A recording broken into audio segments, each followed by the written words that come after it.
Ça prend une passion jalouse, sinon tu ne peux pas faire ce ministère-là.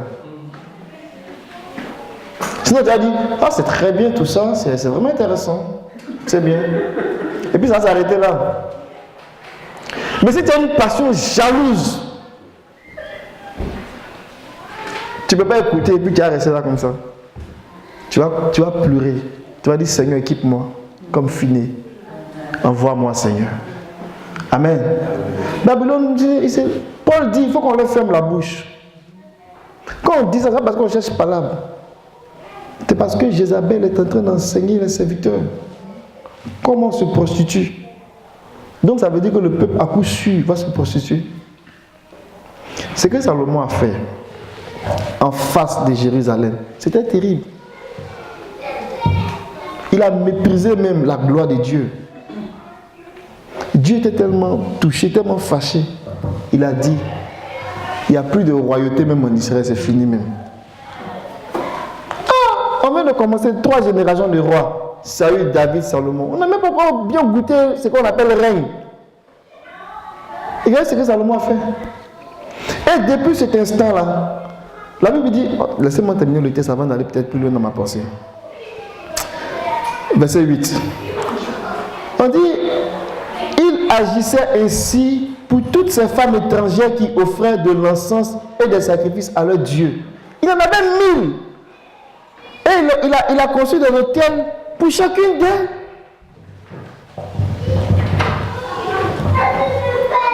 Avec une seule même, c'est déjà grave. Mais ils avaient des dieux terribles. Il y avait des dieux qui réclamaient le sang des enfants.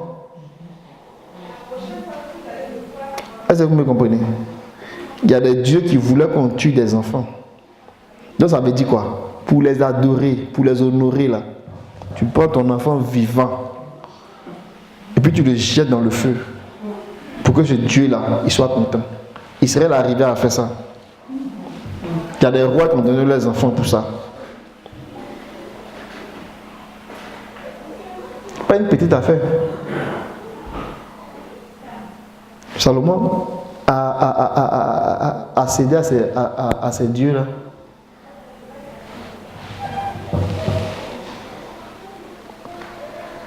Le verset 10, il dit, il lui avait ordonné à ce sujet de ne pas suivre d'autres dieux, mais Salomon n'observait pas ce que le Seigneur lui avait ordonné. Alors, le Seigneur dit à Salomon, puisqu'il en est ainsi de toi, puisque tu n'as pas observé mon alliance et mes prescriptions, telles que je les ai instituées pour toi, je vais déchirer le royaume pour te l'ôter et le donner à ton serviteur.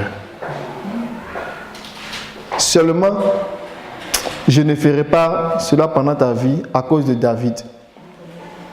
Ton père, c'est de la main de son fils que je l'arracherai. Mais le verset 13, qui est très prophétique, il dit, je n'arracherai pas cependant tout le royaume. Je laisserai une tribu à son fils à cause de David, mon serviteur, et à cause de Jérusalem que j'ai choisi. Alléluia, alléluia. Ce n'est pas David dans la chair.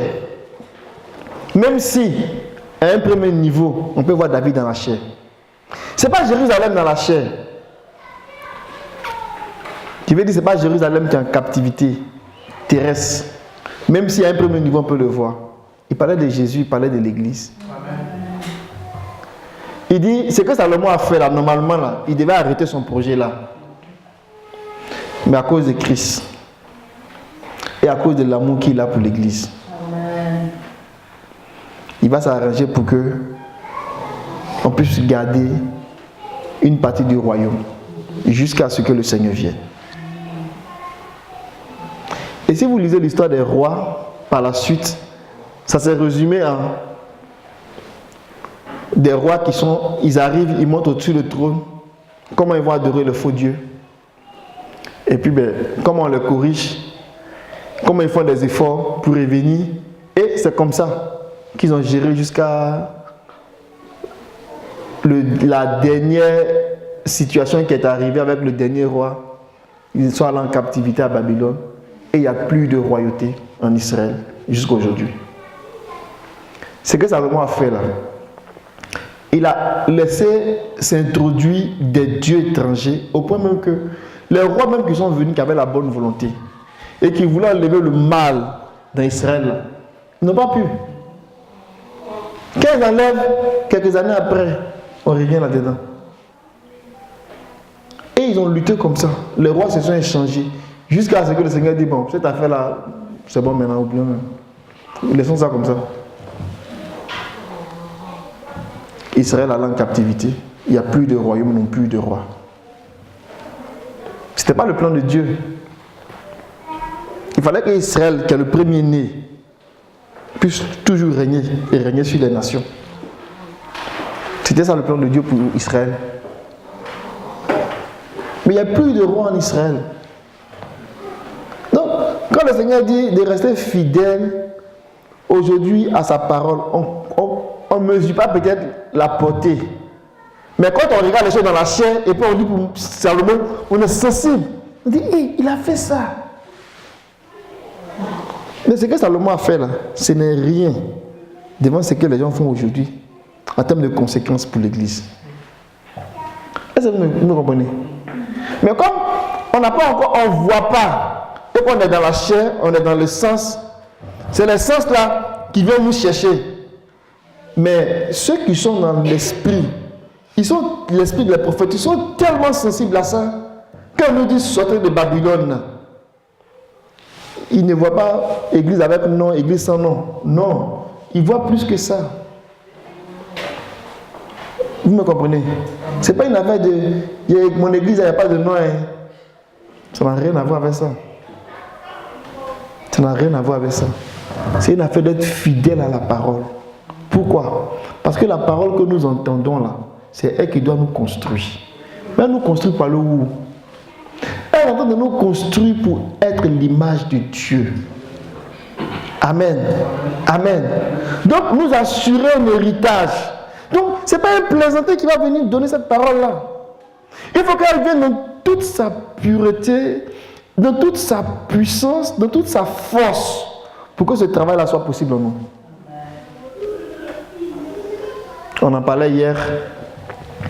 On dit, le Seigneur, la parabole a dit, cette femme-là, elle a pris 3 mesures de farine, elle a mis du levain là-dedans. Mais le Seigneur veut nous donner la parole sans levain. Donc Babylone vient et puis il dit, ah, il y a 3 choses qui demeurent. Oui, nous, chez nous aussi, il y a 3 choses qui demeurent. C'est la foi qui demeure. Maintenant, on a la foi aussi. C'est l'espérance, oui. C'est l'amour, oui. Mais dans chacun de ces 3 choses qui demeurent là, elle vient et puis elle met un peu de levain dedans. Ce qui fait qu'on parle de foi, nous deux. Nous tous, on parle de foi. Babylone parle de foi, on parle de foi. Mais on ne voit pas les mêmes choses. Ou bien on parle d'espérance, on va aller au ciel, la trompette va sonner. Mais on ne voit pas les mêmes choses. À cause du levain. Mais en même temps, j'ai ma Bible, on dit la trompette va sonner. Toi, tu me racontes quoi? Mais il y a le levain. Ça empêche de voir. Est-ce que vous me comprenez? Que le Seigneur nous aide. Mais ce qui nous permet de comprendre ça, on parle et puis on en parle encore, on en reparlera tant que le Seigneur nous fera la grâce. C'est le témoignage de Jésus. C'est l'esprit des prophètes. Ça nous permet de rentrer dans la parole sans levain. Dans la parole pure, telle que Dieu veut qu'on la reçoive. Amen. Amen. Je vais fermer ce chapitre-là. Et puis peut-être que je vais prendre, donnez-moi 10 minutes pour parler du message que je voulais partager avec vous. Amen. Amen. Mais message, c'est un message, non? Que Dieu soit béni. Ce que je voulais partager avec vous dans la suite, après l'inconduite sexuelle, qui est l'infidélité dans la parole. L'inconduite sexuelle, c'est l'infidélité de la parole. C'est la tentation. Il dit de ne pas tenter Christ. Amen. On va revenir là-dessus. Mais je vais vous résumer un peu ma pensée. Mais dans tenter Christ là, on va relire le verset.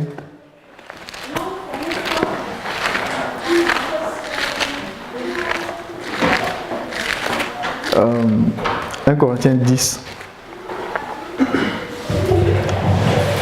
le verset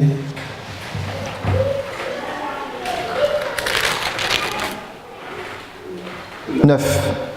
Ne provoquons pas le Christ comme certains d'entre eux le firent et les serpents les firent disparaître. Amen. Cette expérience-là, elle est rapportée dans le Nombre 21 où on parle des serpents brûlants. Amen. Mais lorsqu'on parle de tenter Christ, il y a beaucoup de façons de tenter Christ. Il y a 3 façons que j'avais voulu vous partager. Tenter Christ, on le dit ici, l'une des façons, c'est provoquer. Ne provoquez pas Christ. Ça peut être de la provocation, ça peut être des querelles. Les enfants d'Israël ont fait beaucoup de querelles à Moïse. Ils ont fait aussi des querelles avec le Seigneur. Et vous allez voir que la plupart du temps, quand on aura l'occasion de revenir là-dessus, c'était pourquoi? Pourquoi tu fais ça? Pourquoi tu dis ça? Pourquoi? Ils cherchaient querelle. Ils tentaient Christ, ils provoquaient Christ. Donc, ça c'est un niveau de tentation.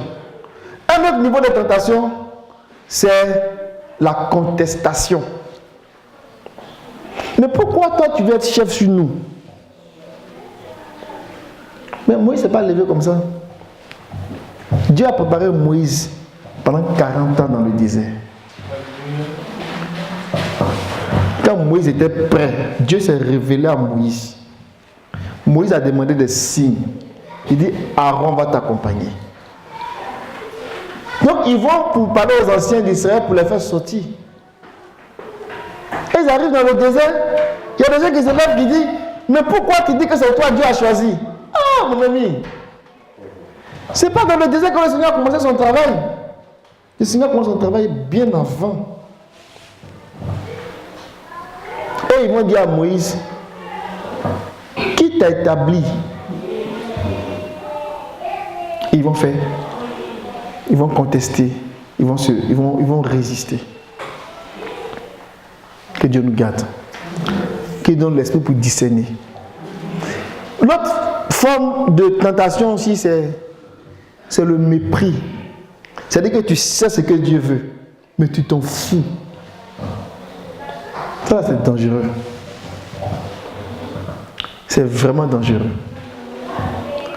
Tu connais la volonté de Dieu. Tu sais ce que Dieu veut. Mais tu ne fais aucune considération.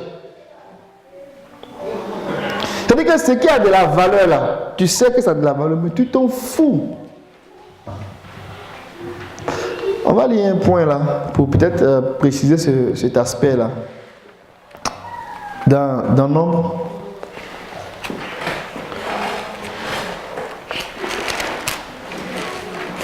Ou du moins, quand on te parle, tu fais semblant de comprendre. Mais tu n'écoutes pas. Regardez l'expérience de Nombre 21. Il partit de hors la montagne par le chemin de la mer des Jonques pour contourner Édom. En route, le peuple perdit patience. Nombre 21, verset 4. À partir du verset 4. Et parla contre Dieu et contre Moïse. Amen. Mais c'est eux-mêmes là même qui cherchent leurs propres problèmes. Or, la montagne là, c'est la 34e station. La 33e station, c'était Kadesh Barnéa. Vous vous souvenez de cette station là, non? Là-bas, il restait quelques jours seulement pour aller à Canaan. Ils avaient déjà fait 2 ans qu'ils sont arrivés là-bas. Et quand ils ont joué les enfants difficiles, la Bible dit que dans la région de Kadesh, là, ils ont fait 38 ans. Gratuit. Donc, ils devaient aller à la prochaine station, qui était hors la montagne. C'est là-bas aussi que Aaron est mort. Donc, on comprenait qu'ils étaient fatigués. Mais cette fatigue-là, c'est eux-mêmes qui ont cherché. Il y a 38 ans là, c'est leur problème, c'est eux qui ont fait que ça a duré. Mais ils devenaient impatients. On peut comprendre, mais c'est pas le Seigneur qui a fait ça. Vous comprenez? Et ils ont commencé à s'impatienter. Et voici ce qu'ils vont dire. Pourquoi nous avez fait monter d'Égypte si nous devons mourir dans le désert? Il n'y a ici ni pain, ni eau. Et nous avons pris en horreur ce pain méprisable. Vous savez de quel pain il parle? Il parle de la manne. Il dit, on est fatigué de ton voyage, Moïse. Toujours tu nous dis, le Seigneur va nous bénir, le Seigneur va nous bénir, on va prospérer, nos affaires vont marcher. Mais depuis 20 ans, il n'y a pas commencement, il n'y a pas fin, tout est la même chose. Tout est stable, rien ne bouge. Et puis ils ont libéré la parole qu'ils ne devaient pas libérer. Il dit, ce pain méprisable. Et pourtant, le Seigneur a dit, je vais faire pleuvoir du ciel du pain. Ce n'était pas fait par le boulanger du désert. Ça venait du ciel. Et ça venait à chaque jour. Amen. Et même, ils n'ont jamais vu ça. Tellement c'était nouveau pour eux. Quand ils l'ont vu, ils ont dit, mais qu'est-ce que c'est? C'est le qu'est-ce que c'est là qui veut dire manne en fait. Genre, c'est quoi ça? C'est quelle nourriture ça? On n'a jamais vu ça. Et comme on ne connaissait pas le nom, c'était qu'est-ce que c'est devenu manne. Le mot manne là, ça veut dire qu'est-ce que c'est quoi?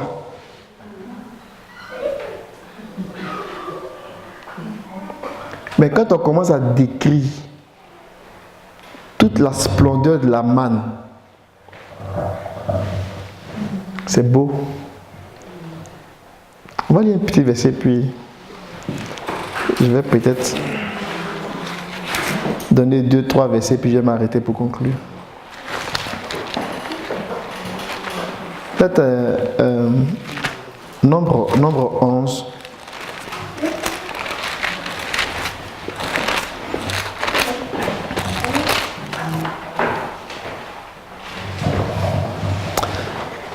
Il dit, à partir du verset 4, le ramassis des gens qui se trouvaient au sein d'Israël fut rempli de désir. Les Israélites eux-mêmes recommençaient à pleurer. Ils disaient, qui nous donnera de la viande? Qui nous donnera de la viande à manger? Nous nous souvenons des poissons que nous mangions pour rien en Égypte, des concombres, des melons, des poireaux, des oignons, de l'ail. Maintenant, notre gosier est desséché, plus rien. Nos yeux ne voient que la manne.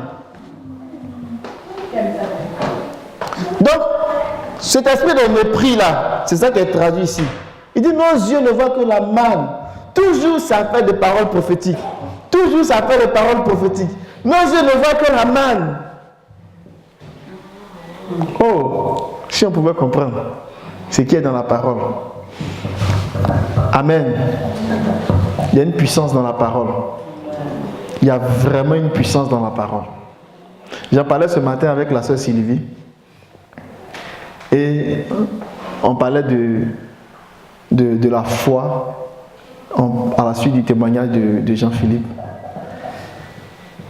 Ce qui est important, c'est que Dieu, dans tout ce qu'on fait là, on attend que le Seigneur libère seulement un mot. Amen. Si tu traverses une situation et puis tu pries comme tu as l'habitude de prier, puis tu ne vois rien, c'est encore correct.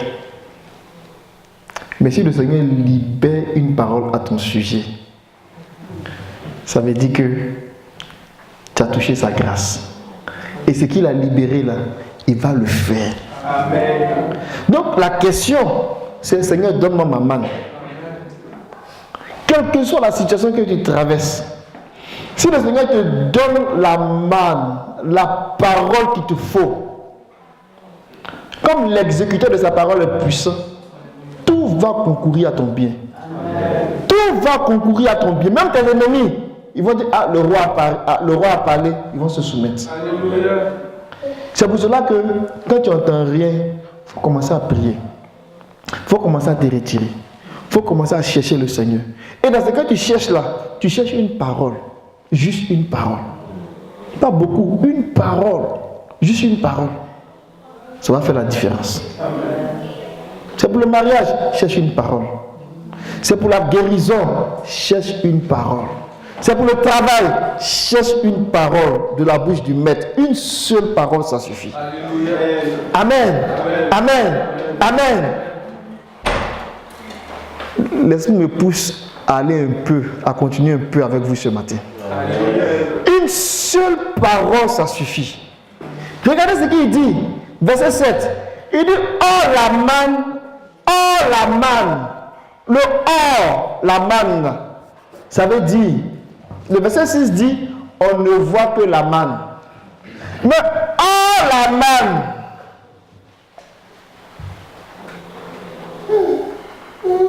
tout est dedans. Or, la manne, elle est précieuse. Elle est vraiment précieuse. On dit ici, elle avait l'apparence du bélium. On se souvient que dans le jardin d'Éden, on citait les pierres précieuses. On en parle, le bélium. Il n'y a pas de mots pour décrire ce qu'ils ont vu. Donc ils vont prendre des comparaisons. Elle est précieuse, la parole de Dieu. Alléluia. On est dans un monde aujourd'hui qui est très compétitif. Ce que le monde nous demande là, c'est difficile. Eux-mêmes là-même, ils ne s'en sortent pas. Tu vois un peu les politiciens. Quand ils veulent devenir des chefs ou bien des... On va fuir dans leur vie. Qu'est-ce que tu as fait quand tu avais 6 ans? Tu t'appelles tes amis en classe. Tu n'es pas digne d'être chef. Qu'est-ce que tu as fait quand tu avais 20 ans? C'est pas facile. Mais quel que soit ce que le monde peut demander comme exigence, si nous avons le Seigneur avec nous, si nous avons trouvé grâce à ses yeux, le Seigneur va nous mettre là où il veut. Amen. Vous comprenez? Le Seigneur a mis Joseph là où il voulait. Et puis il n'y a rien. Amen. Pourquoi? Parce qu'il est souverain. Quand on dit que quelqu'un est souverain, là, il fait ce qu'il veut. Oh, il y a un seul souverain. C'est le Dieu que nous adorons.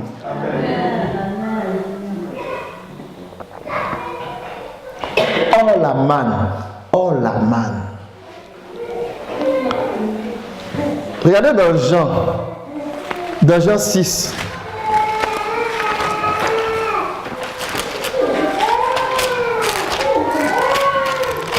Il dit, vos pères, verset 49, vos pères ont mangé la manne dans le désert et ils sont morts. Le pain que voici est celui qui descend du ciel pour que celui qui en mange ne meure pas. Amen.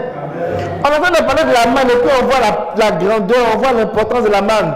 Mais ici, excusez-moi du thème, on a comme l'impression que le Seigneur même banalise un peu la manne qu'ils ont mangée dans le désert.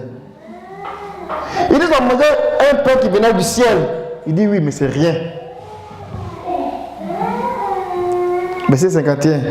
C'est moi qui suis la manne, la vraie manne, le pain vivant, qui descend du ciel. Amen. Amen. Si quelqu'un mange de ce pain, il vivra pour toujours. Et le pain que moi je donnerai, c'est ma chair. Amen. Pour la vie du monde. Mais regardez dans 1 Jean, verset 14. La parole est devenue chair. Amen. Il dit c'est ma chair que je vais vous donner. Mais ma parole est devenue chair. La parole est devenue chair. C'est la parole que je vous donne. Le Nouveau Testament, c'est le testament de la grâce. Et quand le Seigneur venait, on dit grâce sur grâce. Amen. Et c'est pour ça que l'apôtre Paul a dit, tout ce que je peux faire pour vous là, c'est de vous confier à la parole de la grâce. Amen. Que le Seigneur prenne soin de nous. Mais la parole de la grâce va venir avec l'esprit de la grâce. Dans Hébreux 10, verset 29, il parle de l'esprit de la grâce. La parole de la grâce sera accompagnée de l'esprit de la grâce pour faire le travail. Et nous allons marcher dans la victoire et nous allons posséder notre héritage. Ne méprisons pas la manne.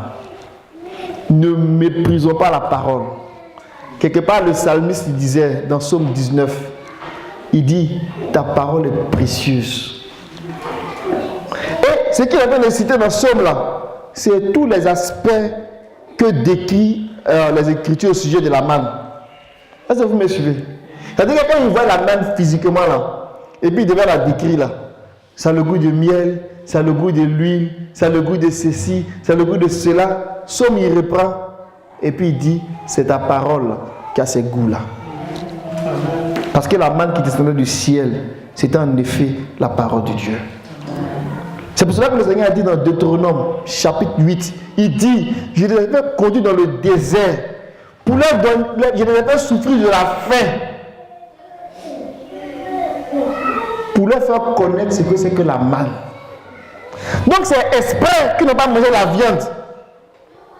C'est exprès que Dieu faisait qu'ils n'ont pas mangé de concombre. Parce que ça venait de la terre. Ils voulaient la nourriture du ciel pour eux. Et c'est pour ça qu'il a dit que l'homme ne vivra pas seulement de pain. Ça, il faut qu'on sache ça. Israël, sachez que ce n'est pas la viande seulement qui nourrit l'homme. Mais la manne, elle est capable de vous nourrir. C'est la même chose aujourd'hui. Ce n'est pas le pain pour lequel on travaille là qui nous nourrit, qui nous donne l'assurance, qui nous donne la vie. Mais c'est la parole que nous avons là, qui nous assure la vie. Amen. Amen. Je vais m'arrêter là pour aujourd'hui. Puis peut-être que si Dieu fait grâce, je vais revenir là-dessus pour essayer d'expliquer encore davantage où est-ce que je voulais nous conduire ce matin. Que le Seigneur bénisse sa parole. Que la manne nous soit donnée à tous les jours. Que la parole soit libérée pour nous. Que la parole de la grâce nous soit libérée. Que l'esprit de la grâce nous soit accordé. La Bible dit que la parole de Dieu est un témoignage sûr. Oh, le témoignage du Seigneur, c'est l'esprit des prophètes. Il dit que parce que ce témoignage est établi au milieu de vous, vous êtes riches de toute richesse. Vous êtes riches de toute richesse concernant la parole, qui est capable de vous assurer un héritage et de vous construire. Que ton nom soit béni, Seigneur. Seigneur, nous sommes des hommes, et toi tu es l'Éternel des armées. Tu es l'alpha et tu es l'oméga. Tu es le Dieu tout-puissant. Tu es le véritable. Et nous t'aimons. Et nous t'aimons, Seigneur. Oh, envoie la rosée qui précède la manne, Seigneur. Envoie la rosée qui précède la manne, Seigneur. Et donne-nous ta parole. Donne-nous ta parole. Donne-nous ta parole. Donne-nous ta parole. Oh, ta chair, Seigneur. Qui est ta parole? Donne-nous ta parole, Seigneur. Parce qu'elle est capable de nous construire. Oh, merci, Seigneur. Merci, Seigneur. Merci, Seigneur. Tu fermes la porte, Seigneur, à Baal-Péor. Tu fermes la porte, Seigneur, aux œuvres de Baal-Péor. Tu fermes la porte à la doctrine de Balaam. Tu fermes la porte à la doctrine de Nicolaïte. Tu fermes la porte à la doctrine de Jézabel. Ta parole est pure. Elle nous transforme. Ta parole pure, elle nous restaure. Libère une parole pour chacun de nous.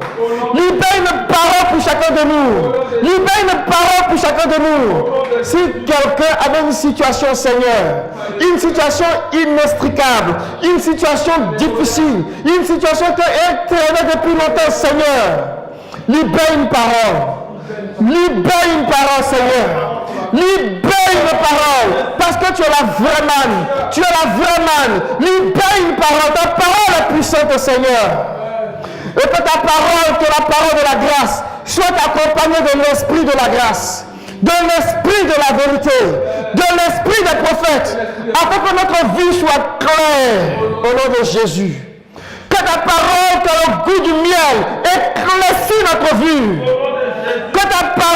Seigneur, que le goût de biscuit fait à l'huile, que le biscuit, Seigneur, de l'onction, la parole que tu, Seigneur, approuves, soit libérée au milieu de nous.